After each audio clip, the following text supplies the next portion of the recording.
Hey there, this is Gus Amashny from Advanced Sports Analytics, and today we are going to discuss the winners from the big DraftKings baseball tournaments for Friday, April 14, 2017. The specific tournaments we'll discuss are the $102,000 Gold Glove tournament with a 2 entry max, as well as the Thunderdome tournament that had a prize pool of $75,000 with that was single entry. Um, and we are going to focus on the winning lineup and the construction of that lineup and what differentiated that lineup from the rest of the pack. Um, so, looking at the $102,000 Gold Glove tournament, had 72 entrants. Multi-entry only two, so you can only have two entries in this field here. Top prize is $25,000, and entry fee is $1,500. So definitely this is a high stakes tournament, and we're going to focus more on these high stakes tournaments with the popular daily fantasy sports participants.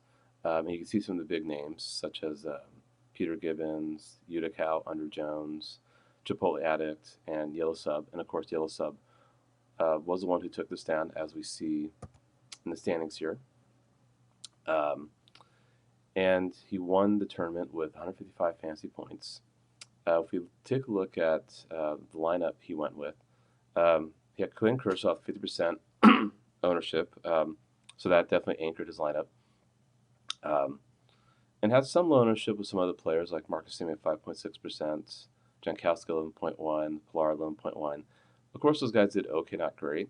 The players that really stood out for Yellow Sub were Jonathan Villar and Eric Thames of the Brewers, Mike Moustakas of the Royals, and of course Salvador Perez of the Royals. So we're going to figure out what probably Yellow Sub was thinking when selecting those players, and that ultimately enabled him to win first place. So Bauer didn't do well, of course. He actually was terrible. Kershaw did great, but a lot of people about Kershaw. But what was it about the catcher, first base, second base, third base that Yellow Sub saw that to actually pick those guys and win?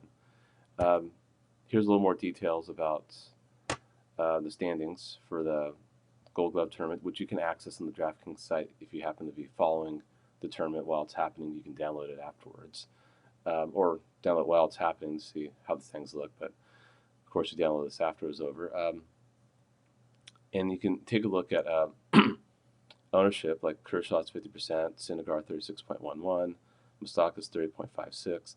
So you also had two of the top three owned players. But as we go down, Perez is 20.83, Thames 18.06, and then we don't see guys like Villar or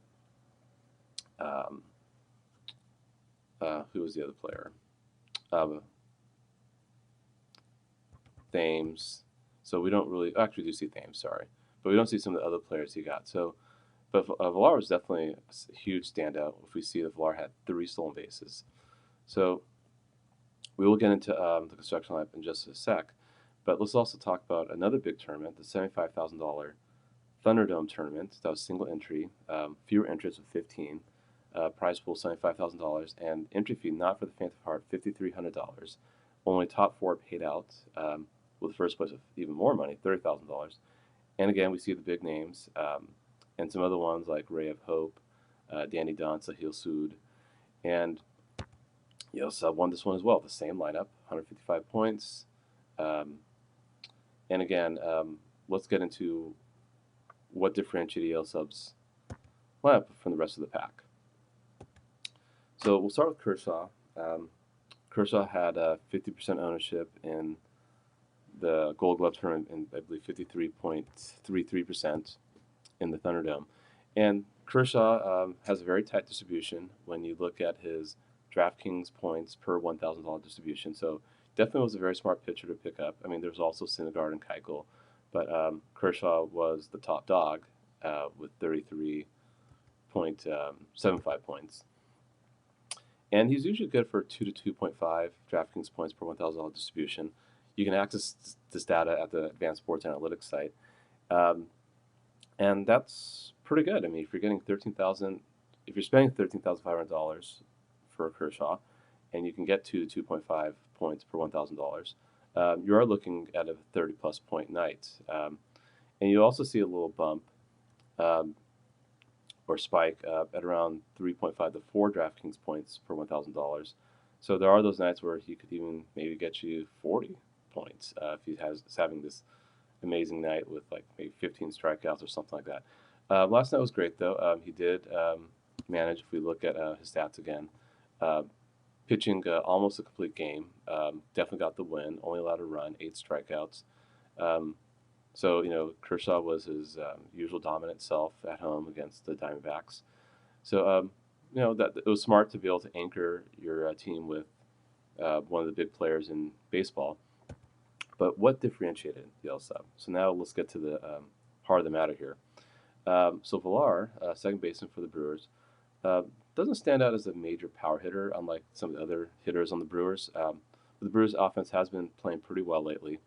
Um, but Villar made some big strides last year. Obviously played nearly a full season, had more home runs, better batting average, on base percentage really stands out. So he is getting on base, which is good. More valuable with a higher WAR. But the stolen base is what stands out because he had 62 stolen bases last year and caught only 18 times and was one of the best base stealers last season, and probably is probably one of the more dominant base stealers this season. For a short career, 105 stolen bases, being caught 33 times. So he's pretty good at deciding when to take off. And again, last night he had 3 stolen bases. If we look at the lineup one more time, those 3 stolen bases are good for 15 DraftKings points, which is huge. Without that, they also would not have won. So was it just luck? Because stolen bases don't happen all that often. I mean, usually once every 2 or 3 games. Some of the best base stealers will steal a base, but he had 3. So if we take a closer look, Scott Feldman was the opposing pitcher for the Brewers. He pitches for the Cincinnati Reds. And Feldman has been around a while, and his numbers at catching base stealers are atrocious.